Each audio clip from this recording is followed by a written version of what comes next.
Baseball United is all ready to go for its inaugural two-game All-Star Series next month in Dubai. Don't know what Baseball United is? It's the world's newest professional baseball league. Presently there are four teams: the Mumbai Cobras, based in Mumbai, India, the Karachi Monarchs from Karachi, Pakistan, and two teams from the United Arab Emirates, the Abu Dhabi Falcons and the Dubai Wolves. 2024 will be its first season. This year they're playing a quick All-Star Series to introduce the game to the area, in anticipation of its first season next year. With Baseball United, there's plenty to be excited about if you're a baseball fan, but there's also plenty to be concerned about with the league's chances of success. I wanted to talk about both the positive and negative sides here today. So first I'll talk about the teams, the players, the coaches, the upcoming schedule, and all that good stuff. And then later we'll look at how it's being received in the area it's serving. Cash Sheikh is the CEO of Baseball United, and he has brought together a group of owners and managers that include some of the best-known names in the world of baseball. The first ever Baseball United draft took place early this week, and it included players with a ton of experience in MLB, including a former Cy Young winner and players with multiple Silver Sluggers and All-Star appearances, a World Baseball Classic MVP, NPB All-Stars, players from 25 different countries covering all 6 continents, the most diverse group of players ever put together in a single professional baseball league. The All-Star Showcase takes place on November 24th and 25th at Dubai International Stadium, a 25,000-seat venue normally used for cricket. Originally it was supposed to be played by the league's 4 franchises, playing 4 games over a 3-day period, but recently it was changed to an East-West All-Star Series. The teams from India and Pakistan in the East, and the 2 teams from the UAE in the West. Now I want to go over the rosters. Not in too much detail, I just want to highlight the talent they're bringing to Baseball United, as well as the variety of countries that are represented here. So this will be kind of a mini preview, though not a complete one. Remember, the teams aren't even playing this time around, just an All-Star Series.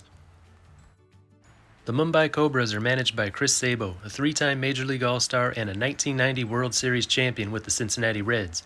The honorary GM is another Reds legend, Barry Larkin, a 12-time All-Star, World Series champion, MVP, and a Hall of Fame inductee. The Cobras were given the first pick in the draft, and with it they selected 26-year-old pitcher Karan Patel. The pick was more symbolic than strategic. Patel only reached the AA level in the White Sox organization in 2022 and played this year in the Independent Pioneer League, but he was the first player of Indian descent to be drafted by a major league team, so the Cobras just had to have him.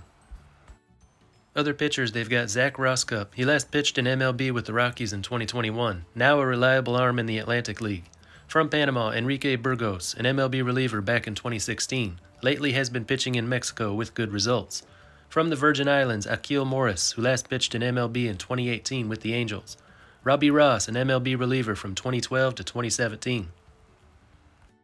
In the infield, Andrelton Simmons, a 9-year Major League veteran, had some really good years too. 4 Gold Gloves, but struggled toward the end. Last played in 2022. Brandon Laird last played in MLB 10 years ago, but more recently had a successful 8-year run in NPB. Last played there with the Marines in 2022. Shed Long had a 3-year stint at the Major League level, ending in 2021. This past summer he played independent ball with an OPS of .881. In the outfield, there's Canadian Jacob Robson. This year he played in the American Association. 69 games, 10 home runs, 23 steals. Justin Williams played in over 50 games for the St. Louis Cardinals in 2021. Like the last 2 I just mentioned, he's also now a solid hitter in an independent league. They've also got a British-born outfielder in Raul Shaw. Not much to brag about at catcher. Carlos Garzon plays in the LMB, but he's not an everyday starting catcher there anymore. The Karachi Monarchs will be managed by Miguel Tejada, a former American League MVP, a 2-time Silver Slugger, and 6-time All-Star. Adrian Beltre is the honorary GM, a 5-time Gold Glove winner, 4-time All-Star, and 4-time Silver Slugger, sure to be a Hall of Fame inductee. The biggest name, and probably biggest body, is Bartolo Colon, now 50 years old, a Cy Young winner and 3-time All-Star during his 22-year Major League career. He last pitched 2 years ago in Mexico and was still pretty good. David Huff pitched in MLB till 2016, then pitched in the KBO, NPB, and is now a starting pitcher in the LMB. South African Dylan Unsworth is an interesting one. He reached the AAA level in 2018, then played in Venezuela, Australia, Taiwan, and Mexico, where 2 years ago he threw a no-hitter. Shingo Hirata brings NPB experience to the bullpen. He threw 47 times in relief for the Bay Stars in 2022, but spent all of 2023 in the minors. Their one infielder with MLB and NPB experience is Jeffrey Marte, last played in MLB for the Angels in 2018. played for the Hanshin Tigers from 2019 to 2022, and in the LMB this year. He was an all-star in both Japan and Mexico. In the outfield, Phil Irvin played at the major league level from 2017 to 2020. This past summer in the Frontier League, he had a .955 OPS. Steven Moya last appeared for the Detroit Tigers back in 2016, then played 4 years in NPB, had an incredible season in independent ball this summer. 33 games, 16 home runs, 41 RBI, .804 slugging. Behind the plate, they've got Venezuelan catcher Hector Sanchez, a 6-year major league vet ending in 2017. Now plays independent ball in the summer, Venezuelan league in the winter. The Dubai Wolves are managed by John McLaren, a 2-year manager of the Seattle Mariners and 2-time manager of China's WBC team. Honorary GM is Felix Hernandez, the 2010 Cy Young winner and a 6-time All-Star who once threw a perfect game. If you're a Mariners fan, this will be your team in Baseball United. 4 ex-Major League pitchers on the roster. There's Curaçao and Jair Jurgens, a 1-time All-Star with the Atlanta Braves. Dovydas Neverauskas, the first-ever Lithuanian-born player to reach the Major League level. Reggie McClain, he pitched in MLB in 2019 and 2020. Brian Schlitter was an MLB reliever between 2010 and 2019. There's also Todd Van Steensel from Australia and Ernest Ohanza from Cameroon. Dubai's baseball team, like the city of Dubai itself, has people from all over the world. In the infield, we see even more of the Mariners connection. Robinson Cano, an 8-time All-Star, 5-time Silver Slugger, and 2-time Gold Glove winner, with over 300 Major League home runs and 2,600 hits. Now 41, he played his last MLB season in 2022. Didi Gregorius, his 11-year Major League career lasted until 2022. One of the best hitters in the LMB early last summer, so the Mariners decided to give him another chance. He spent the second half of the summer at AAA Tacoma. Hernan Perez spent 10 years in MLB with 4 different teams. Christian Beers is an interesting one. Born in South Africa, highest level played is the German League. One ex-Major League outfielder in Dwight Smith Jr. He last played in 2020 for the Orioles. Behind the plate there's Willen Rosario, a Rockies catcher from 2011 to 2015. Quite the traveler, he's also played in Korea, Japan, Taiwan, Mexico, Venezuela, and the Dominican Republic where he's playing right now. Their other catcher is Vincent Arens, a German catcher from the German League. The Abu Dhabi Falcons are managed by Dennis Cook, a 9-year Major League pitcher, won a World Series with the Marlins in '97, head coach for Sweden's national team in 2010.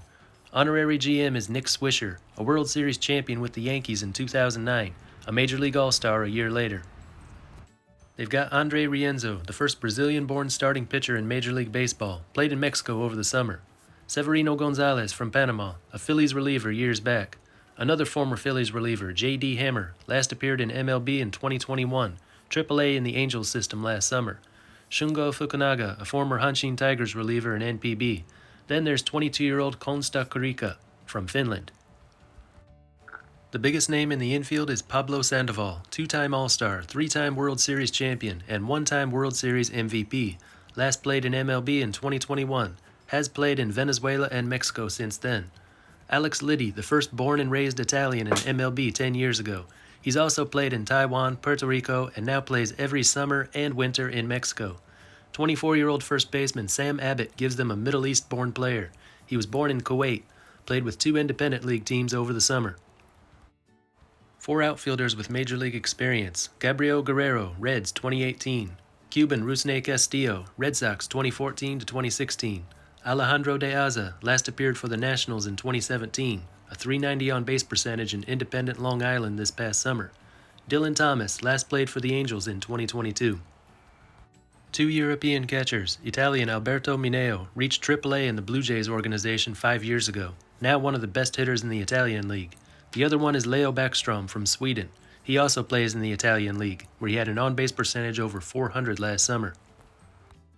Alright, so we've got this brand new Winter League, 3 countries involved, large populations, plenty of wealth, lineups of former MLB All-Stars from all over the world, Hall of Fame managers and owners. Sounds like a formula for success, but are enough people going to support it? There are plenty of warning signs. Looking at the X accounts for the 4 teams, the Mumbai Cobras have 1,300 followers as of this morning, Karachi Monarchs 1,100, Dubai Wolves 913, Abu Dhabi Falcons 682. In their follower lists I recognize several of the names, and none of them live in the Middle East or South Asia. I know this is just one social media option and not everyone uses the app formerly known as Twitter, but there are a lot of Indians and Pakistanis who do use it, and I would expect each team to at least have more followers than I have. I have a hard time getting 1,000 views on my videos, and it's totally free. Imagine not being able to get 1,000 followers and hoping for a few thousand paid spectators at your games. Maybe I'm placing too much importance on that, but it just seems like they're having trouble attracting attention to each individual team, and instead are now focusing on promoting the game itself with a quick All-Star series.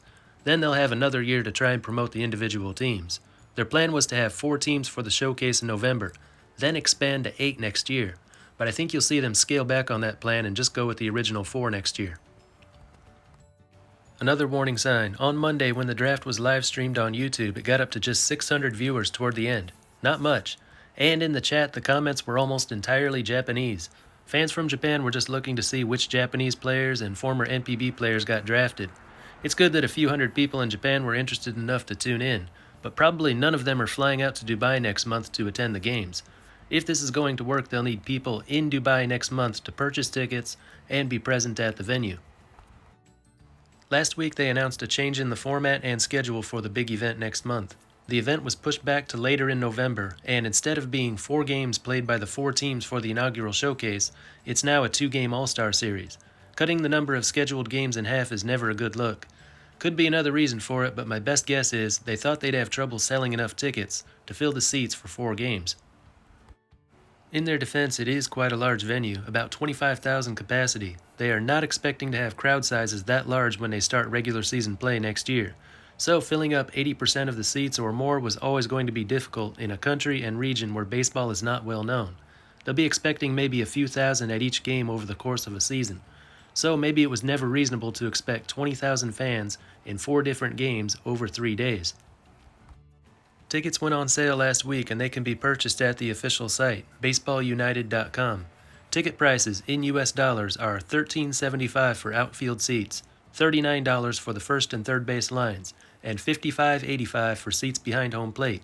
All the prices are pretty reasonable. Then you look at what seats are available and you find that almost all of them are available. Very few have been taken. It looks like tickets aren't selling very well. So far anyway. There's still time, nearly a month. They'll need to heavily promote the games all around the city in the next 4 weeks to pick up the pace on ticket sales.